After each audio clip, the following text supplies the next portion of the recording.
In a creative field, you have to give creatives the room to work how they want to work. I understand as a creative myself, not everybody works the same way. And so it's get your work done on time, get it done well. I don't care where, how, or when you do it. Like Carly's in Mexico for a month and a half, 100% trust her. That is the magic formula, because they're going to see your outbound message, then they're going to go to your page, they're going to be like, oh, they have 30,000 followers. People take action based on emotion. So whether that emotion be anger, laughing, happy, whatever it may be, we want to reverse engineer content. Okay, how can we make this piece of content shareable? That's how we see it, because if you're making content where there's no emotion behind it, a human's not going to take action if there's no reason for them to.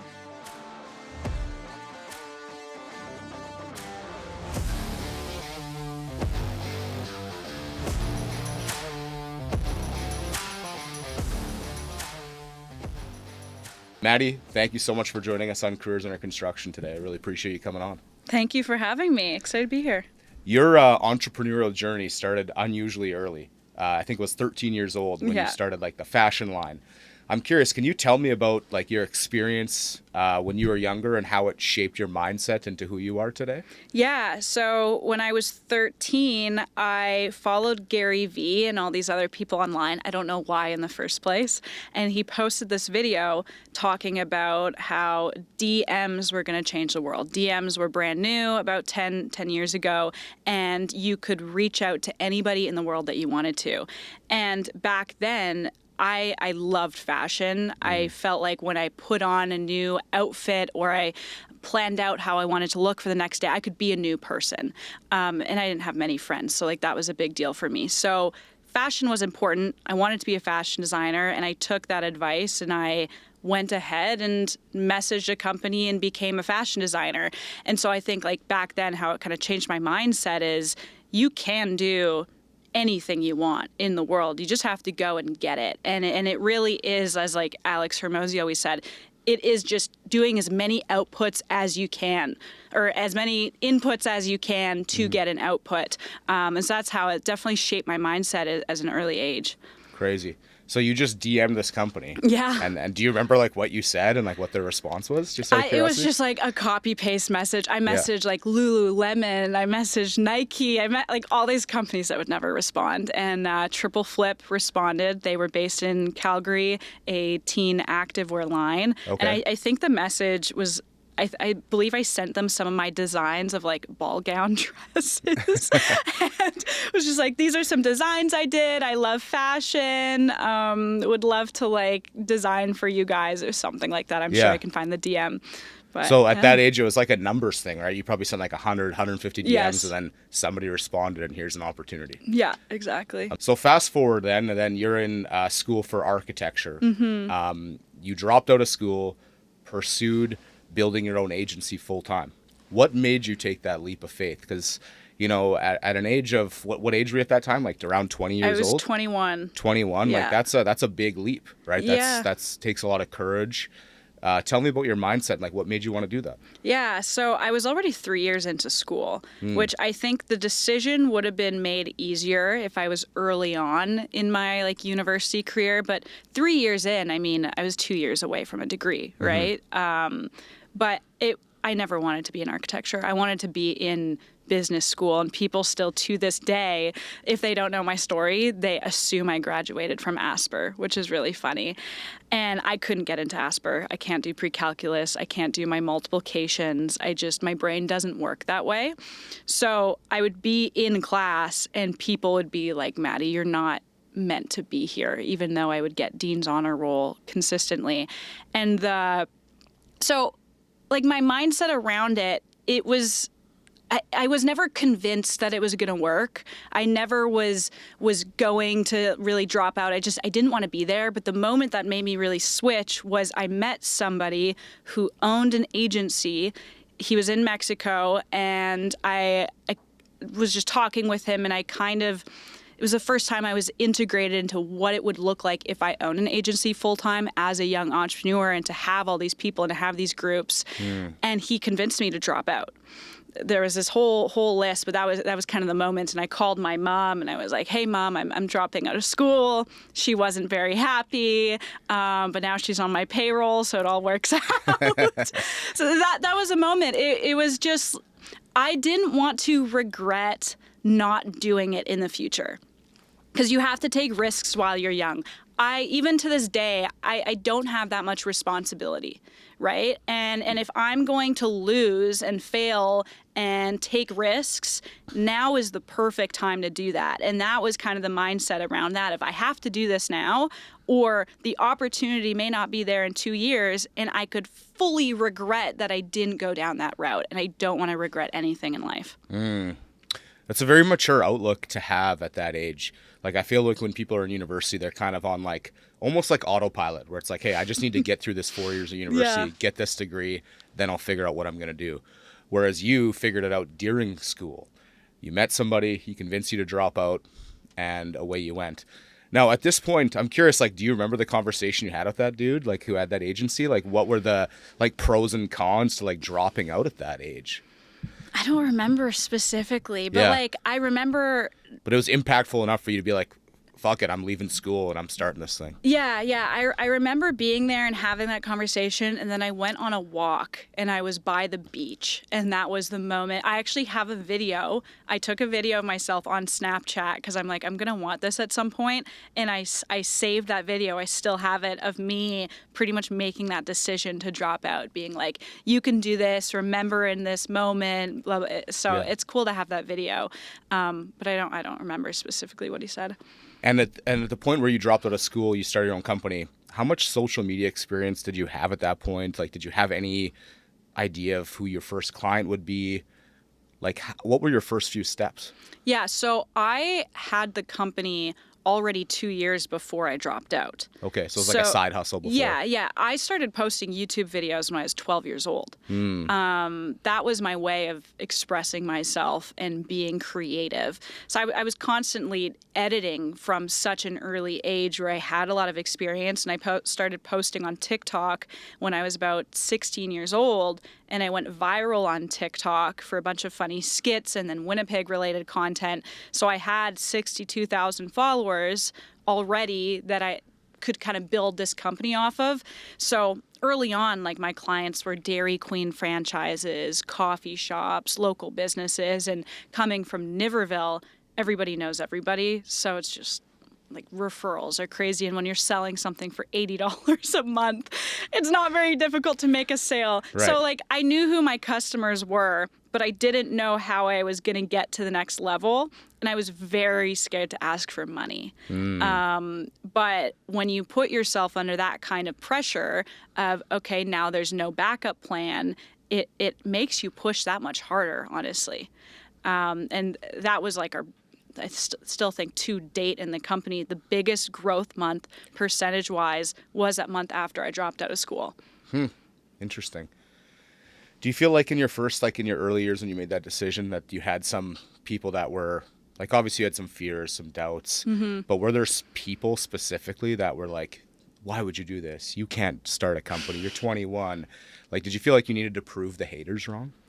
I love proving haters wrong. I love proving people wrong. I thrive off of it too much, to the point where it's probably detrimental to my happiness. But I'm getting better. Everybody knows that about me. There's a lot of people who didn't like that decision, but there's also a lot of people who were like in high school, I had a guidance counselor where, when we were trying to decide what we were going to go for school for, and we're picking our courses and stuff, she was like, you're not university material. You won't make it.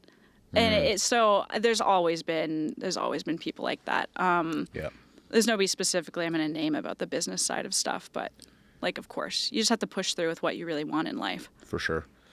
So you mentioned, like, when you were younger earlier on, it was a side hustle, then you dropped out and you were charging like something super low, $80 a month, whatever.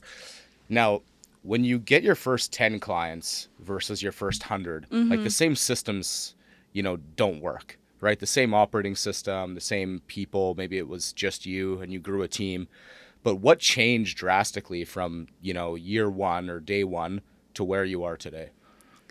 day one, I did everything. I was involved in client communication. I was making the graphics. I was planning. You're doing every little aspect of the business, and you have to wear every single hat. And now I don't talk to clients at all. I don't know what's going on. I have a head of operations who does the day-to-day stuff, and if there's an issue I need to deal with, she brings it up to me.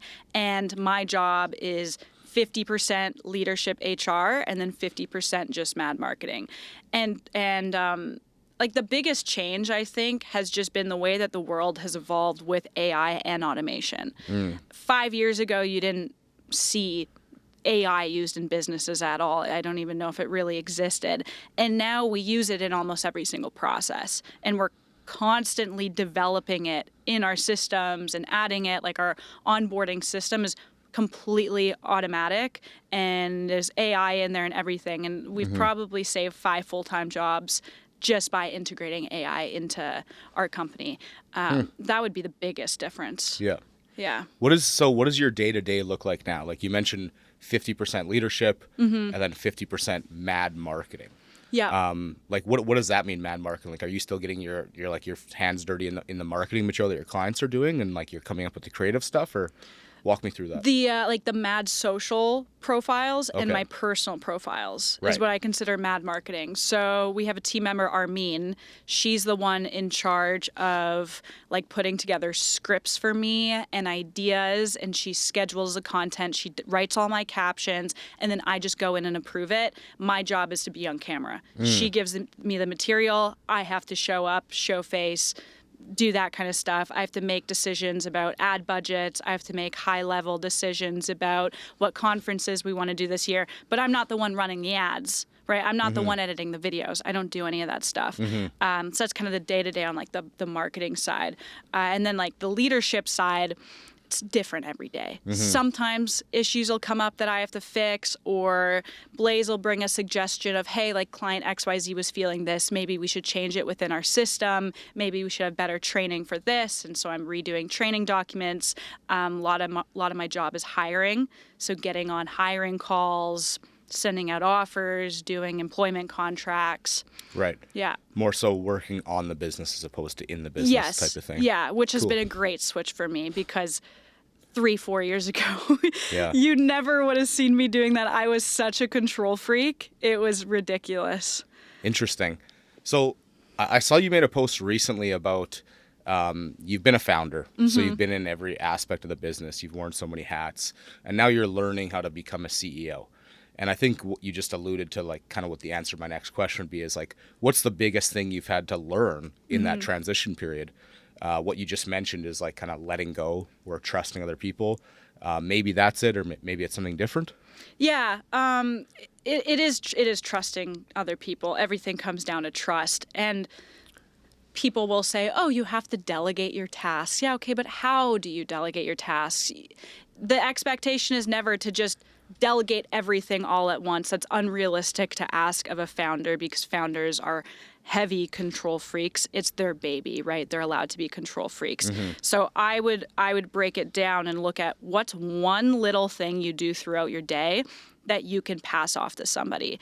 And for me, in the early days, that was editing. I was still editing all my Mad social content, right? Talking about Mad specifically, not clients.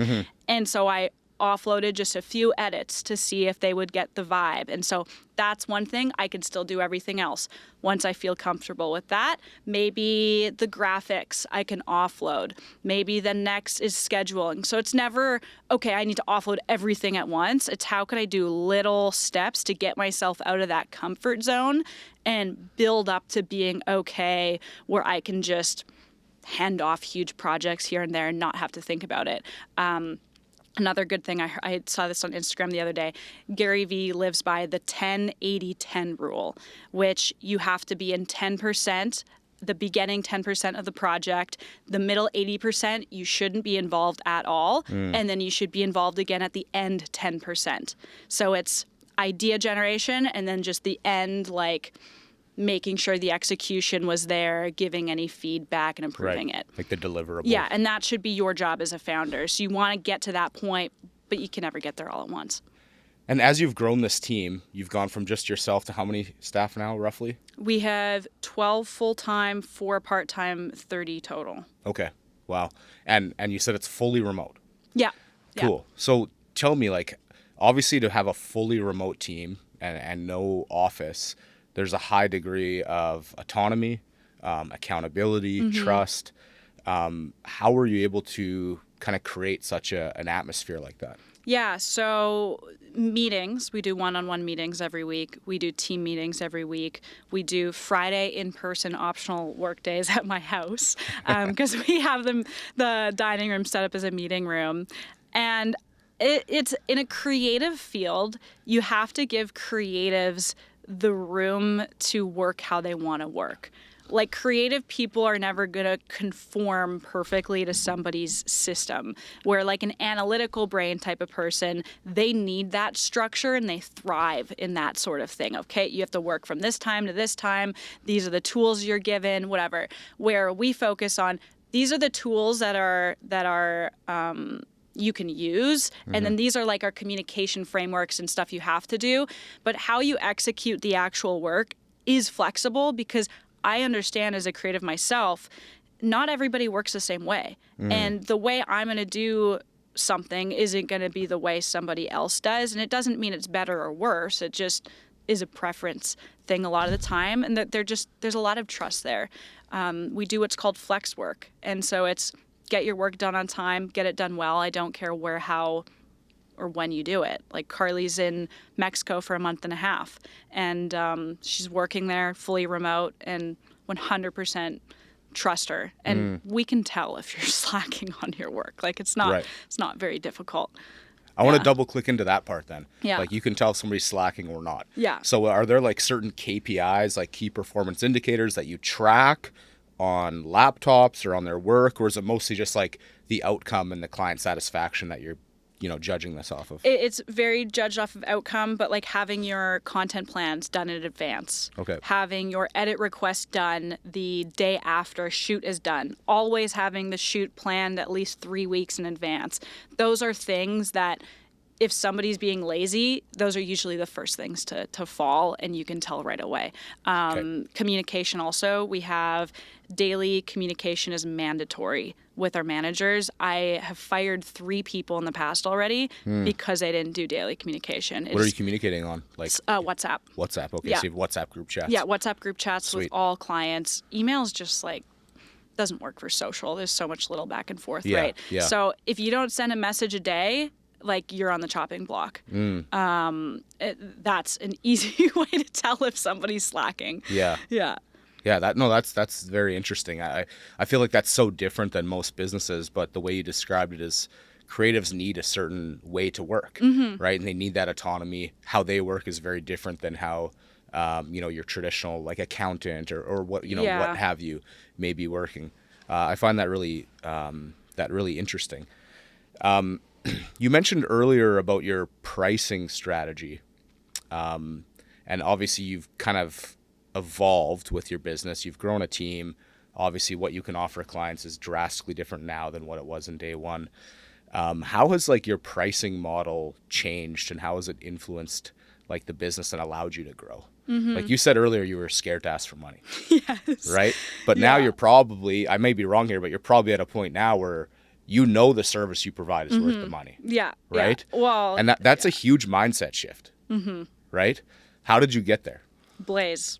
Okay. Yeah. I hired Blaze for sales 2 years ago, and he came from a different agency that dealt with very high net worth personal brands. And it took me time. Like, it wasn't a one day mindset shift. It was when I let go of sales. I don't do any sales anymore. And he started hopping on calls, and I was selling $500 a month packages. And he's like, "Oh, I just sold this client on $2,500 a month." I'd be like, "Holy shit, like, how did you do that?" On a system and a service that we didn't even change. He sold the exact same thing just for $2,000 more. So seeing somebody else do it was huge. And I think also just like I needed to step out of that because I had such a limiting belief being in the business, seeing like, hey, this can be better and this can be better and this can be better. And it wasn't that the service was bad at all. It was just like, I'm an operations girl. I love my systems and building that stuff. So if I don't think the system's 100%, or like if I think it can be better, which it always can be, I have a hard time asking for money. Now I have managers texting me every few hours of results for clients. Like over the weekend, I think we had 8 viral videos for clients of like 1 million views, 500,000 views, 40,000 views. So I have no problem asking for $5,000 a month now because it's like you're getting so much exposure for your brand. Right. Yeah, it was really just offloading sales and like Blaze drilling that into my head, being like, Maddie, you have to get over this. Interesting. So it sounds like, one hire or one person, somebody who had some of that experience totally changed your output on it. Game changing. What led you to hiring Blaze in the first place? Yeah, so he was my first time full-time hire. Okay. Actually. Which your first hire? Yeah, my first full-time hire. Because I had hires before that, but I never moved anybody to full-time. He approached me on Instagram DM. I had known him for years previously because his other agency tried to hire me when I just started my business. I said no. And he was kind of trying to poach me for that company as well. And then things happened there. He was like, hey, Maddie, would you want somebody to do like strategy for your clients or sales? And I was still in my era of not wanting to offload stuff. And I think I just had like one really packed week of sales calls. And I was like, okay, I'll toss you a few. And here's some leads. Here's some leads. And then he did that. And we did that for about a month and a half where he just like kept taking random calls. And I was having a conversation with another founder. He owns like a $10 million a year company, and we were really good friends at one point. And I was telling him about Blaze, and he's like, well, why don't you just hire Blaze full time, make him an offer right now? And when someone challenges me, I can't say no. So, of course, I had to make Blaze an offer because I didn't want to lose. Nice. So that's why I made a Blaze an offer via text for sales. And the rest is history. And it completely changed the company because he has a lot of experience in the space. Yeah. Awesome. You mentioned a minute ago that you're a systems and operations type of girl. Which is obviously important with a remote team, right? You also mentioned that some of the things you look for in communication and some of the systems you have are like, hey, edits to videos the day after a shoot, have the shoot lined up 3 weeks beforehand, so on and so forth. So these are systems you have in place. What was like the first time you realized, hey, we need to put some systems in place here? Because when you start a company, it's kind of like the Wild West, right? Like you've been there. And it's like you're going by the seat of your pants. It's very spontaneous at first. What was the first system that you put in place and why was it? Onboarding. Okay. Because onboarding a client takes such a long time. There's so much to set up, so much to learn, and it is arguably, in my mind, the easiest thing to automate. So our onboarding consists of setting up a WhatsApp group chat, setting up a Google Drive for clients to upload their assets, sending them an onboarding email, right? Like that kind of admin stuff. And so on Zapier, I just went on Zapier, did a trigger for when a contract is signed. All this stuff happens, and I got addicted to it. It was like I just saved myself an extra 5 hours a week by automating this one thing. What else can I automate? And then I just started. Yeah. I just went crazy. And this past year, I actually sold our company's systems to an agency in the States. They wanted to buy us, but like I'm not ready to sell. So that was a cool deal. That's cool. So that was your first experience using like I don't know if it was like a CRM, like a customer management system or what it was, but you automated something. So we do the same thing in our business, like recruitment. Like we have what I call like a tech stack, right? It's like, Yeah. an ATS, a CRM, different ways where we can automate things to make life for us and our clients easier. What else is in your tech stack? Like you said, Zapier. Are there other things you use that help automate your job to make your clients, lives easier as well? Yeah, Zapier, we use all the Google tools for our clients and where edits and stuff go. Yeah. Monday.com is our project management and where all of the edits go automatically assigned to editors. We use JotForm. Forms are lifesaver for like vacation requests. That's where the edit request goes, and the information's always the same. JotForm. Okay. Yeah, it's awesome, and they have like AI is now integrated into it too. So I'm testing out making quizzes for new hires where like auto scores them, and the quizzes are created by AI based on our SOPs. It's really interesting. Slack for communication. I think that's it. Nice. Yeah. Okay. Yeah, that's a good tech stack. Oh, and GHL for CRM. Okay. Yeah, GHL. yeah. Nice. We used to use Monday.com for CRM, switched to GHL. It's just integrated with ads better. Yeah, I agree. We actually used to use Monday.com as well for a lot of social media and content stuff, and then we switched to Loomly. Yeah, and yeah. Loomly's That's been where really we do good. scheduling. Yeah, for my personal stuff. Yeah. Okay. Yeah. I really like that one. So I want to get into something kind of juicy now, and I think a lot of listeners will enjoy this. A few years back when I first started the company, I was big into cold calling. In a lot of businesses they don't know a lot about social media, to gain new clients, you basically have to go and ask for what you want, like you said, right? Mm-hmm. So when you were younger, you said you did a lot of DMs. Well, I'm a bit older than you, so for me, it was like, instead of DMs, it was like cold calling, Yes. right? So I'd pick up the phone and cold call 50 to 100 companies or people a day, and just to get a new job order, it'd be like, try to sell 1 or 2 a week. So 1 or 2 yeses a week when I'm making 100 to 500 phone calls. Then I had this epiphany one day where I was like, hey, why don't we start, like, we're having really interesting calls with people, businesses and people. Why don't we start posting this type of stuff online, right?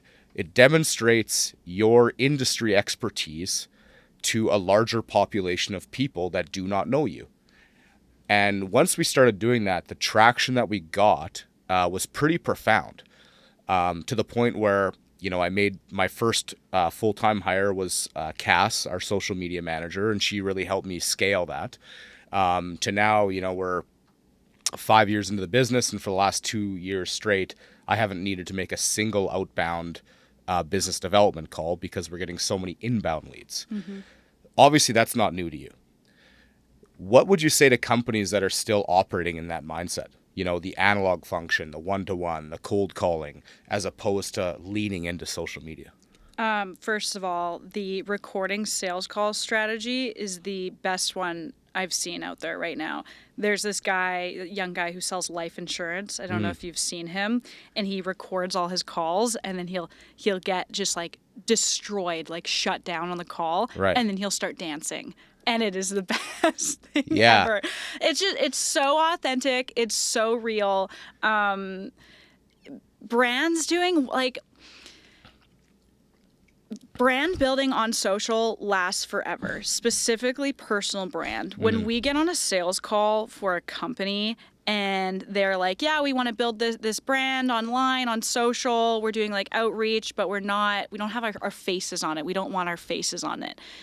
They need to be doing their personal brand. Like every company should have a founder or somebody doing their personal brand, because a personal brand will last forever. You can do whatever you want with it. You have that trust. And then if you decide to complement it with outbound, let's just say, because I don't think outbound doesn't work. I do think outbound works. But if you have outbound with your personal brand and you're doing outbound with that page, that is the magic formula, because they're going to see your outbound message. Then they're going to go to your page. They're going to be like, oh, they have 30,000 followers. And like, look at how good their posts are. They're legit, right? Where a lot of this outbound is just from random blank pages of nothing, or a business with 2 posts from 2022. It's all about trust. Like everything is about trust. And yeah. I agree. I like that, what you just said about how like it complements outbound. Mm-hmm. Because what it does is it kind of takes a cold call to a warm call right off the hop. it saves you that first minute or two of introducing who you are, why you're calling, who your company is. It does all that pre-qualifying for you. It's 10 times easier to sell when you can hop on a sales call and they're like, hey, Maddie, I feel like I've known you because when I read your posts, it sounds like you're my friend. Yeah. And I get that constantly, and it's way easier to sell. So with that said, then, I'm curious to hear your perspective on different channels because social media, there's just so much going on right now, right? Like there's Twitter, there's Facebook, there's Instagram, there's TikTok, there's LinkedIn, there's so on and so forth. I sell a professional service, not a product. So for my perspective, I'll give you my perspective first, and you let me know what you think. Twitter for me, or X, I guess we call it now, is a dumpster fire. It's bubblegum news. Yeah. Facebook is very kind of old school, like alumnus feeling. It's great for like blowing out birthday candles, but no one wants to be sold a service on Facebook. Instagram, it's the highlight reel of people's lives. It's like a lush magazine, great for products. But LinkedIn is, people are very like business savvy. They're almost expecting to be not necessarily sold something, but to connect with you. TikTok, I don't really know much about. Give me your perspectives on the different channels. Instagram, I think, is less of an aesthetic platform now, and it's more of a reality TV show platform. The specifically service businesses, but even product ones that are doing the best are the ones that are showing the behind the scenes of the company and literally making episodes on Instagram and showing the messy behind the scenes. Midday Squares, I know you had Jake on the podcast. Fantastic example. If they posted once a day, they would be so viral. It'd be insane. I think the worst thing you can do for your company is make a different strategy for every single platform because you're going to burn yourself out. The best way to think of it is, how can I do 2 posts a day and then post the same thing on every platform? And then once you build out a really good content system for that and figure it out, then you can switch stuff, right? Like, I think LinkedIn for business pages is a waste of time. I think LinkedIn for personal brand pages is where the money is. And I know this firsthand multiple times over again. And I'll post the same thing I post on Instagram on LinkedIn, like a video format. And then I'll also do that video format in written format as well on LinkedIn with a photo. So I'll post the same thing 2 times, but nobody knows the difference. Like everyone's they're thinking about themselves. They're not thinking, oh, why'd Maddie posted same concept 2 times? It's just, like, do as much content output as possible and stop focusing on quality, because the best pieces of videos you're going to post online that go viral are the ones where you just randomly pick up your phone, put 5 lines of text on there, and it'll be something stupid, but it'll do so well. Interesting. If you could pick one channel, Instagram, TikTok, LinkedIn, whatever it is, every one of them disappeared except for one, which one would you pick? It would be between LinkedIn or Instagram. I'd probably say I'd keep Instagram. Yeah? Yeah. Do you feel like Instagram's too much pay to play these days, though? No. No? Not if you know how to use it correctly. Out of it? Oh, yeah. Yeah? Yeah. Our number one lead generator is organic content on Instagram. Then it's organic on LinkedIn. Then it's paid ads. Okay. Yeah. What performs better for you, just out of curiosity? You or your clients? A video or some written text with a photo? Written text with photo on my personal LinkedIn, video, and everything else. Okay. Specifically like company brands too? Would be videos, is what you said? Yeah. Why is it so much harder to build a company brand instead of a personal brand? Because nobody wants to follow a company because they feel like they're getting sold to. Right. And when you see this curated, polished video, it feels like an ad. Like, we are so programmed now to just scroll past ads. We don't want that. We want authenticity and people reacting to different things and chaos and just like true emotional feelings behind it. Yeah, I agree. And I'm curious to get your take on long form versus short form video, because as you know now, like, attention is the new currency, right? But people's attention spans are very short. Mine specifically definitely is. But like, I feel like YouTube Shorts has made like a big comeback recently. And when people are scrolling, they have the attention span of 5 to 10 seconds max, and 10 might be pretty, conservative. But where do you see the future of video? Do you feel like long form is going to come back, or is short form video the way to go for the future?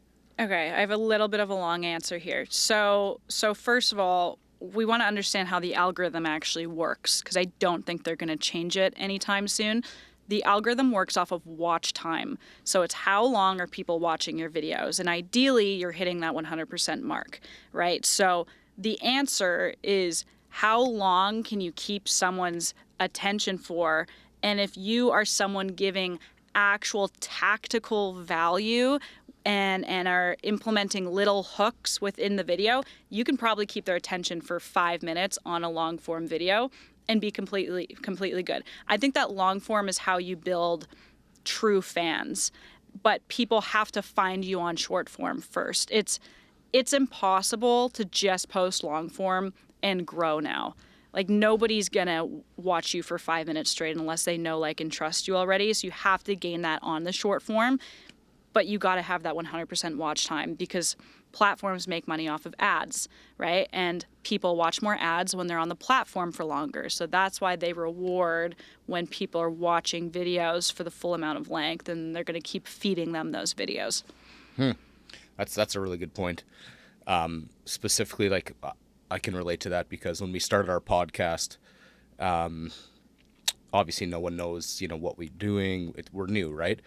But we created these short clips. And when we started doing YouTube Shorts, we started noticing our viewership increase dramatically afterwards, because our YouTube Shorts get thousands and thousands of views, but the long form podcast episodes don't, right? Watch through on an hour long podcast it's tough to get. Yeah, we always split it up into exposure, nurture, and conversion content. And I would consider exposure content like those short clips from the podcast, and then the actual podcast would be the nurturing content where you're building trust with that audience. And then conversion is if you have a lead magnet, if they see your ad, if you have some sort of a CTA. Interesting. Now, you have like an interesting philosophy behind social media. You feel like it's more psychology as opposed to following trends or hacks. Can you tell me a little bit more about that? People take action based on emotion. So whether that emotion be anger, laughing, happy, whatever it may be, we want to reverse engineer content and think, okay, I want to film XYZ, but what reaction or emotion do I want to get out of them? Do I want them to think it's funny and then share it with a friend? Okay, how can we make this piece of content shareable and funny and like relatable where they would want to share it with that type of person? And so that's how we see it, because if you're making content where there's no emotion behind it, a human's not going to take action if there's no reason for them to, right? So that's why we always think of it in that lens. Now, you've obviously come a long way in the last few years, grown your team a lot. You mentioned like you're stepping back to work on your business now. What is we know what a good day looks like for Maddie. What does a bad day look like for Maddie these days? A bad day. You know what? You haven't had any one of those recently, have you? No, I have them all the time. Okay. I used to be so good at calls and like sales calls and stuff. And because I've been like out of the game and I don't deal with issues and things like that, a bad day is when I'm forced to hop on a call, or like I have to call somebody on the phone. Us like classic Gen Zers, I just want to text people. I get huge anxiety when I need to call people. So that's a bad day for me, which is like just a crazy answer. I could lose a client, I could whatever, but if I have to pick up the fucking phone, I'm like not having it. What's another, like a bad day? How do you deal with that type of stress then, just out of curiosity?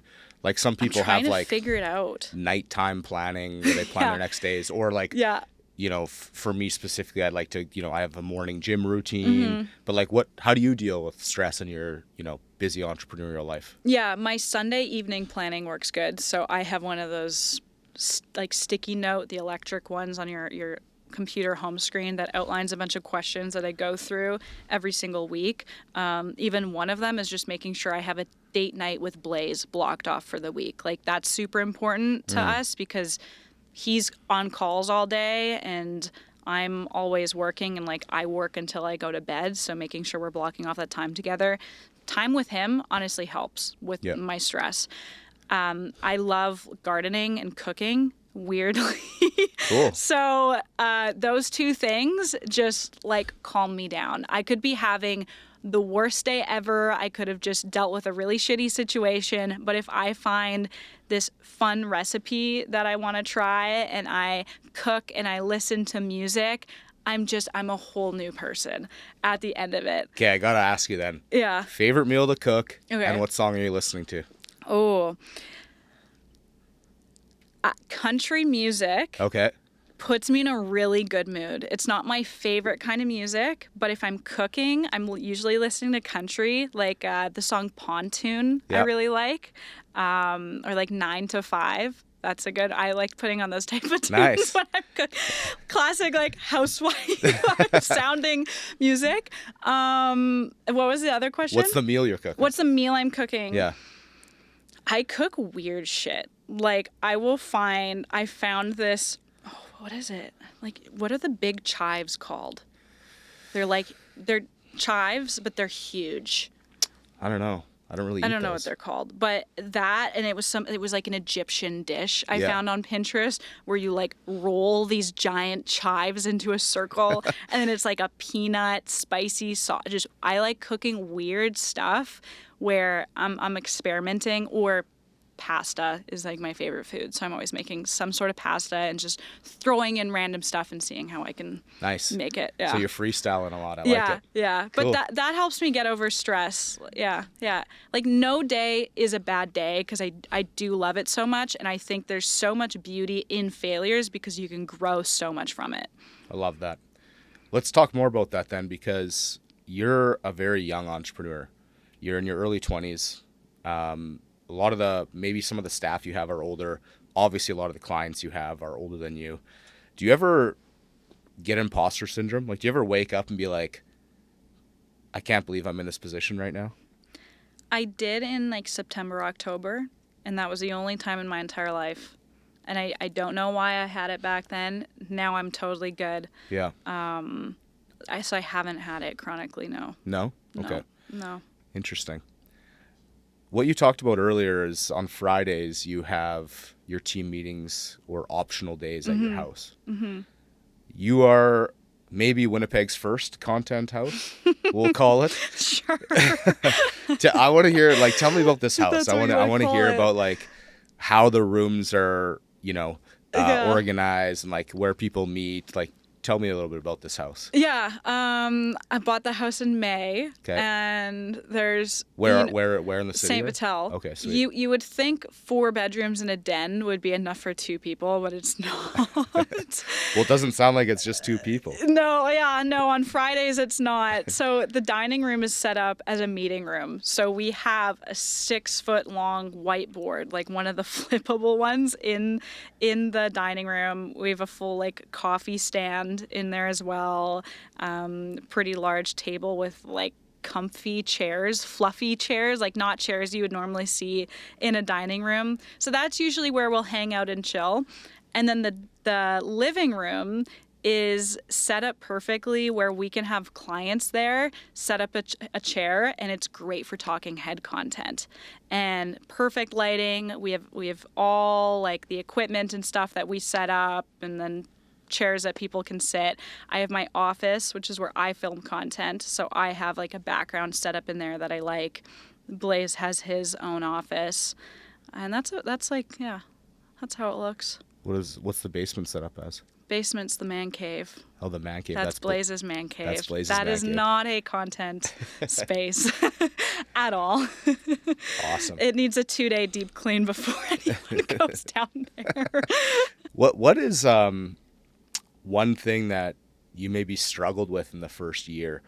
Like one thing I'd like to have our listeners learn a bit from is some of the failures that we've gone through. Mm-hmm. Because like you had mentioned earlier, you learn the most from the failures. That's how you get to the successes. So if somebody was stepping into their first year of entrepreneurship and they were coming across something that maybe isn't talked about a lot, or entrepreneurs fail a lot in their first little while, like what's something that you would recommend to them or something that you went through? I wish I failed more and tried more things in my early days, because as you go on in business and there becomes more money involved and more people involved and more people relying on you, if you mess up, it affects way more. Where in the early days of entrepreneurship in my first year, I wish I tried more things because there wasn't anything weighing on it. I could make a big mistake and, it would set me back a week or a month, right? But it wouldn't affect the whole team. So that's what I wish I knew. But like what I struggled with in my early days wasn't necessarily having to do with being a business owner, but it was more just figuring out kind of who I was. Like I started the business on the day after my 19th birthday is when I started the business. So I was just in my first or second year of university, first or second, whatever it is, I guess second. And like the worst question you can be asked as a 19-year-old is what you want to do for the rest of your life when you're in a degree that you know you don't want to pursue. And I wish somebody told me when I was 19 that you don't have to do the same thing the rest of your life. And when you're 19 making this huge decision of, okay, like I'm doing this degree, this is my goal, everyone's asking, so I'm going to tell them this.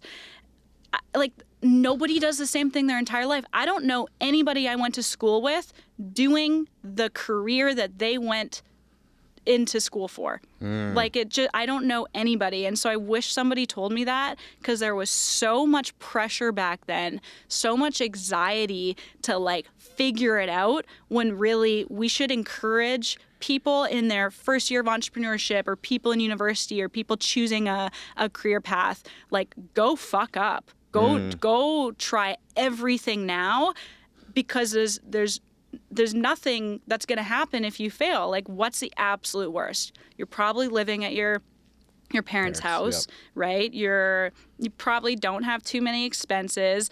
And if you lose a ton of money, or if you go into a degree that you want to like switch later on, you have no dependents, you have no kids, you have no house, right? So that's what I wish I knew. Yeah. The time to take risk is when you're, younger, ideally, less responsibilities. The company I used to work for used to say to us, if you buy a new car, if you buy a house, or if you have kids, that's good for the business, because now you have more debt, more responsibilities. Now you have to work harder for us. And I always hated that. I mean, it was kind of a joke, but it was also like... It's kind of real. Yeah, it was real. Yeah, absolutely, right? Yeah. So, but you're right. I mean, I feel like I resonate a lot with what you said about like, you're 19 years old, you're in university, but you don't really know what you want to do yet. That is a horrible question to get asked. What do you want to do the rest of your life? Well, the answer is I don't have a fucking clue, but I'm in university to do this, so here's the answer. Yeah. Right? But deep down, I think a lot of people, nobody wants to do that. Yeah, and no 19-year-old wants to answer that question. Right. At all. So next time you see a 19-year-old and they're in university for a degree, don't ask them what they're doing for their career. Tell them that they should try everything and fuck around and find out. Yeah. Get some life experience. That should be the advice we're giving kids in high school. I like it. When I was after my first year of university, I had no idea what I wanted to do. So I took a year off and went to Australia and just worked, partied, had a great time. And that was probably one of the best years of my life in terms of actually coming back and focusing on like, what do I want to do with my life? Yeah. It definitely wasn't in that first year when I took a bunch of random classes and didn't know what I wanted to do. Yeah, exactly. Yeah. 100%. Interesting. Now, another thing you mentioned earlier in that answer was like, as your business grows, obviously the revenue and the money does too. And there's a saying, more money, more problems. Yes. Right? Now, before you had your business, you probably thought, oh yeah, sure, more money, more problems. But it's real, right? The problems become bigger. What do you think of that saying, just out of curiosity? I agree with it because there's more lives that rely on you and there's more pressure. So there is more fear to like make decisions and fail. And 2 years ago, I would make a decision and I would like change things sporadically, which has all usually been pretty good. But now when we make decisions, we have to look at it from all different angles of, okay, if we change this system, how is it going to affect this? And like, what if revenue here drops? Then we have to move XYZ. And if we hire someone full time. So we always have to look at different angles. I think like once you hit the 100K mark, which is like pretty, like that's just $9K a month. That's not that much. You're like, oh my gosh, but then anything beyond that, it doesn't really change your life at all. Like at least in my sense, it hasn't changed.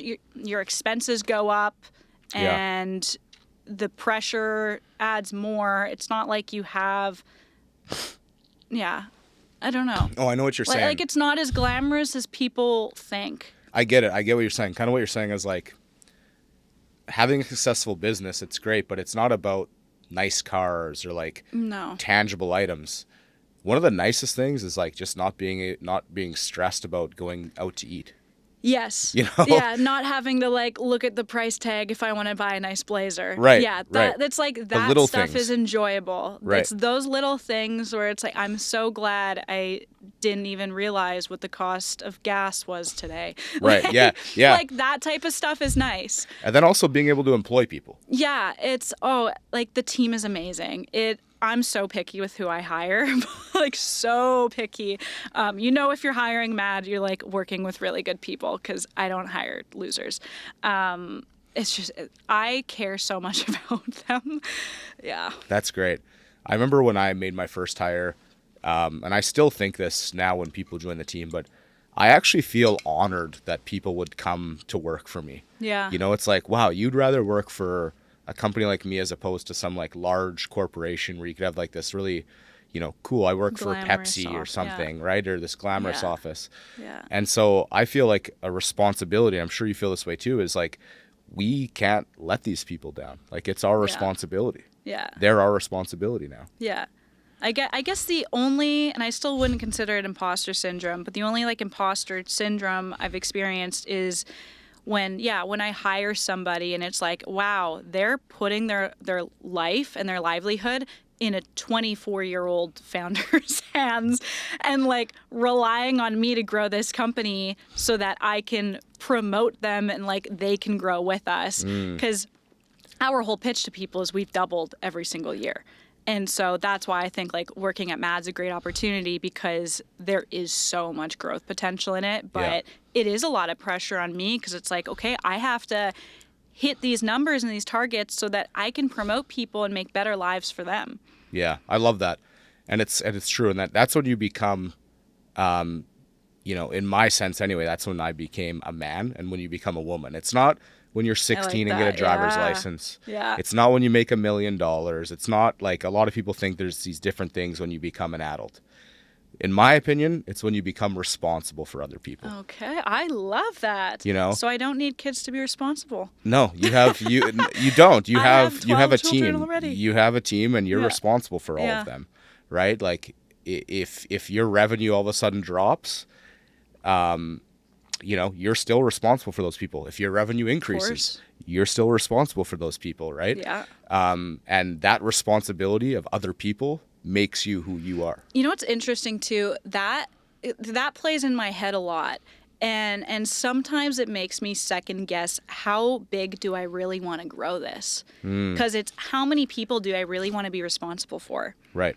But then there's some days where I'm just going to grow it to the moon and like see what I'm capable of and see what 100% of Maddie's capacity really is. But then I get into that mindset too of, oh my gosh, there's too much to think about. I'm too stressed. What if I mess up and I mess up these people's lives? Do I really want more of that on my plate? So it's an interesting back and forth to try and figure out. But I understand why some people don't want to scale their business and like a smaller company. Yeah, absolutely. And I've thought the same things before too.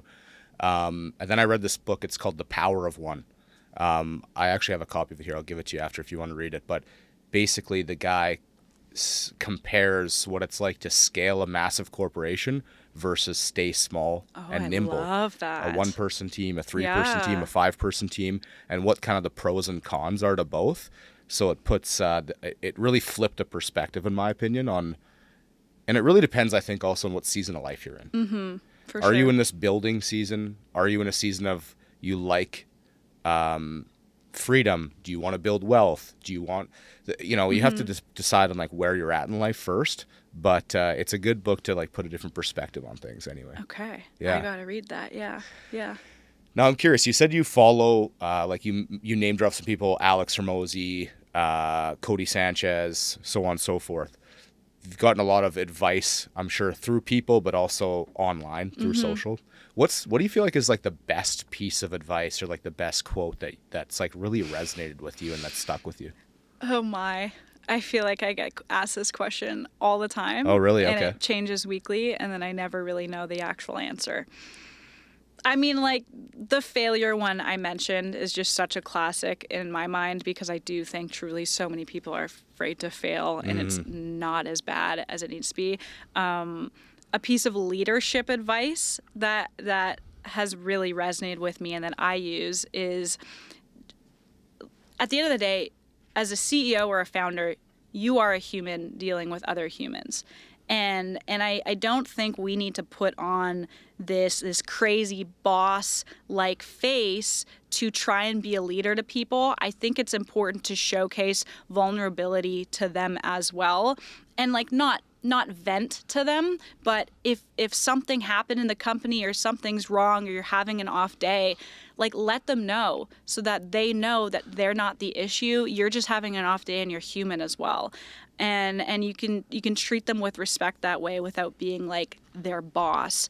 That's been something that's really followed through and has done me specifically well because I just find that people treat me with respect when I just treat them like a human. People mess up, right? Like if somebody forgets to go to a shoot, let's just say, because something happened in their life and they were thinking about whatever, I'm not going to hound down on them. I always approach things with a question first. Why did X, Y, Z happen? How can we change this next time? But I come at it with sympathy because everyone's dealing with their own issues. Yeah, I really like that. I think it's a really mature outlook because at your age, I definitely didn't think that. I used to think personally that leaders were just, these untouchables, these people on an island where nothing could go wrong with them, right? But really, as we go through this like journey of entrepreneurship and business, is like the best leaders are the ones that are vulnerable. They make mistakes. Yeah. They take their lumps. They take accountability in maybe what has gone wrong. But most importantly, they learn from their failures. And they're probably not going to make that same mistake again, which has allowed them to get through that roadblock and keep moving forward. I'm really glad to hear that that's your outlook on things. Now, I'm curious if we could take 13-year-old Maddie, the one who is designing fashion, then the younger version of you who is designing architecture in school, to now you're designing your own company and clients' social media strategies. You've come a long way. How do you think that younger version, how proud do you think she'd be of who you are today? I think she'd be pretty proud, but I think she would be disappointed that I'm not in the creative anymore. That's what I think. Okay. Yeah. So you think that she would still want you working in the business as opposed to on the business? I don't know. I've never thought of this before, so Yeah. you're making me emotional. Yeah, I don't think the answer is necessarily working in the business. Because I think that as I've grown a company and become more analytical and systematic, I've lost a portion of the creative part of me. So just utilizing that more within the company. Okay. I don't know, but I think she'd be proud of where I have come, Yeah. but disappointed in that. Because I used to, that was me. I was the creative girl. I was the painter, the drawer. That was who I was. Yeah. Well, I mean, you're still using the creative part of your brain in just a Well, different, yeah. different avenue, right? Different way. You're creating a business now instead of creating a graphic or creating a video, which some would argue would be a lot more difficult. So you've come a long way. Mad's at a certain point right now. Let's fast forward 3-5 years from now. Where would you like to see you personally and the business sitting? So the goal with Mad is to have businesses under us that we own or have started and market for. That's the goal. So I still want to always have clients that we work with. Like we work with Pizza. We work with like Hush Blankets. Like we work with some awesome big corporations. But I would love to own different brands under us, like a mocktail company is one of my goals. And just have it as a marketing first business under us, and we market our own products. So in 3 to 5 years, that's where I would love to be. I think that like marketing agencies and marketing teams are going to go from 20, 30 people teams to 3 people. I think a lot of marketing jobs are going to be lost in the next 5 years. Like everybody's going to be looking for work because... Just with AI, you mean? Well, yeah, like tomorrow, our team meeting for 2 hours, Akesh on our team is teaching us all Higgsfield. AI, you don't need studios anymore. You can just, it's actually ridiculous. Blaze was doing mock-ups of me doing talking heads, and it's like insane. Studios will be obsolete in a year, for sure. Like, wow. If you have a studio, you might as well sell it now and, like, find something else to do because you're not going to have a business in a year. It's getting that serious where creatives need to start figuring out their shit and, like, getting a backup plan in place. So that's why our future is within having, like, percentages and companies under us or, like, having our own brands that we market for because I don't think that many brands are going to need to hire us. That's a very interesting take. Yeah, and that's just like very futuristic. I always plan for the worst, hope for the best. Yeah. So I would rather plan in mind of like everything's going to be replaced that we're pretty much doing. Although like there's a huge push for no AI right now as well, like AI slop. I'm sure you've seen that, which I do agree with. So you never really know what the future's going to look like, but I'd rather plan for what the worst looks like. Yeah. Last question I have for you. If we could take a young entrepreneur, say they're 13 or 18 years old, and they don't quite feel ready or they feel like they're not qualified to do this, what piece of advice would you give to them? It's just keep putting yourself in situations you don't want to be in little by little, and you'll kind of grow the amount of stress you can handle and things you can take on. I don't think it's ever about taking one big leap and having to make a decision to go do something if you feel like you're not ready. It's doing little steps at a time consistently. Building up that stress tolerance. Yeah, like if you want to get into social media and that's your dream and you're 15 years old, start posting for yourself. You don't have to go out and try and get clients right away. Just start building up your own portfolio and just edit your own videos and start posting. Maybe you have a family friend that owns a business and you ask them if you can film some content for them. You don't even have to offer to manage their full page. Just like build up your portfolio a little bit. It's just little steps because it's so cliche for people to say you just have to make that one big jump because that's not realistic because it looks like I took one big jump, but it took so many people telling me like, Maddie, you're not meant for architecture. What are you doing here? It took so much time, like 3 years, right? Oh, absolutely. And I couldn't agree more. Maddie, thank you so much for coming on Careers Under Construction today. It was a pleasure to have you. Yeah, thanks for having me. This was great. Awesome. Another episode. Peace.